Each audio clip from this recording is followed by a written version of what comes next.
हलवे को लेकर कैसे राजनीति हो रही है देश में, वो अब हम दर्शकों को दिखाने जा रहे हैं। दरअसल राहुल गांधी ने बजट में हलवा सेरेमनी का जिक्र करते हुए जाति का जिन्न निकाल दिया था।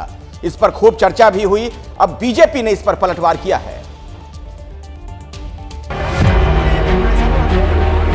राहुल गांधी ने सोमवार को बजट पर बोलते हुए हलवे का जिक्र किया और संसद में हलवा सेरेमनी की तस्वीर दिखाते हुए इसे जाति से जोड़ दिया।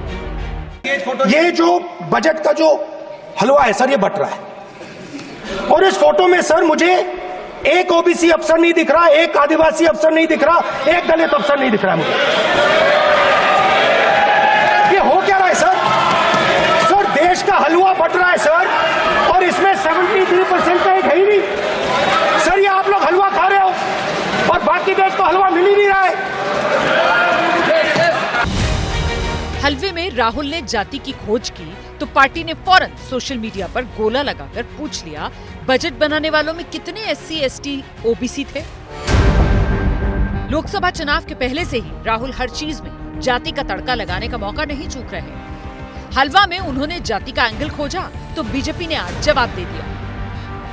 ये वो लोग पूछ रहे हैं सभापति महोदय जो 60 साल से खाते रहे हलवा और जनता को खिलाते रहे बलुआ, जिन्होंने 4 पीढ़ियों तक खाया है हलवा, वो आज हमसे आके पूछ रहे हैं। हलवा और बलुआ वालों से पूछना चाहता हूं, बताएं 2014 में इनकी कैबिनेट में कितने ओबीसी मिनिस्टर थे? राहुल जी बताइए, हलवे की बात की थी, वो फोर्स घोटाले का हलवा किसने खाया? अगस्ता वेस्टलैंड घोटाले का हलवा किसने खाया? राहुल जी हलवा मीठा था या फीका?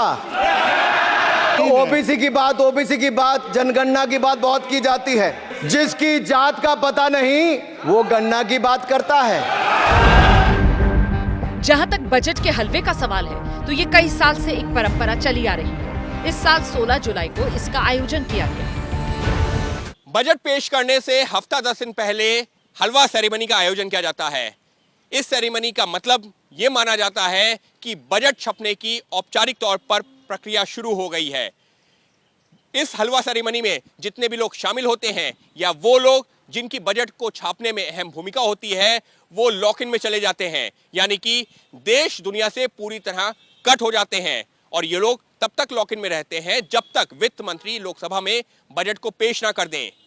इसका मकसद ये होता है जिससे कि बजट की गोपनीयता बरकरार रहे। और हलवा बनाने और बांटने की ये परंपरा साल 1951 से चली आ रही है। अब आप इसी से अंदाजा लगाइए कि कांग्रेस के वित्त मंत्रियों ने कितनी बार हलवा खाया है और बजट बनाया है। मोदी राज से पहले की बात करें तो प्रणब मुखर्जी से लेकर पी चिदम्बरम तक देश के वित्त मंत्री रहे और हलवा सेरेमनी होती रही। बीजेपी की तरफ से पूछा जा रहा है, राजीव गांधी फाउंडेशन में कितने ओबीसी, एससी, एसटी हैं? असल में राहुल गांधी ने चुनाव प्रचार के दौरान संविधान से लेकर आरक्षण तक के मुद्दे को भुनाया।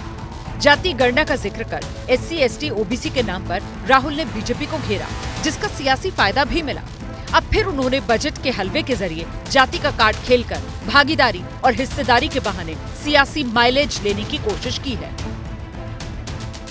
साल 1950 में देश का आम बजट लीक हो गया था और तब तत्कालीन वित्त मंत्री को अपने पद से इस्तीफा देना पड़ा था। और इसी के बाद साल 1951 से हलवा सेरेमनी की शुरुआत हुई। हलवा सेरेमनी का मतलब एक तरह से ये तो माना ही जाता है कि बजट की छपाई की प्रक्रिया शुरू हो गई है, लेकिन इसके साथ ही जो लोग इस प्रक्रिया में शामिल होते हैं वो देश दुनिया से अलग हो जाते हैं और तब तक अलग रहते हैं जब तक सदन में बजट पेश नहीं हो जाता। हालांकि कोरोना काल में ये हलवा सेरेमनी नहीं हुई थी, उस दौरान सिर्फ मिठाई ही बांटी गई थी। लेकिन इस साल बजट पेश होने के बाद एक बार फिर से हलवा सेरेमनी चर्चा में है।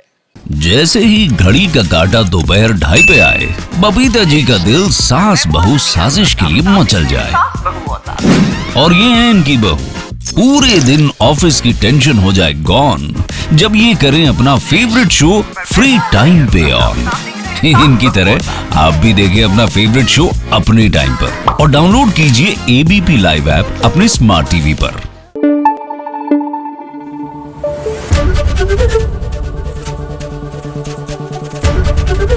एबीपी न्यूज आपको रखे आगे।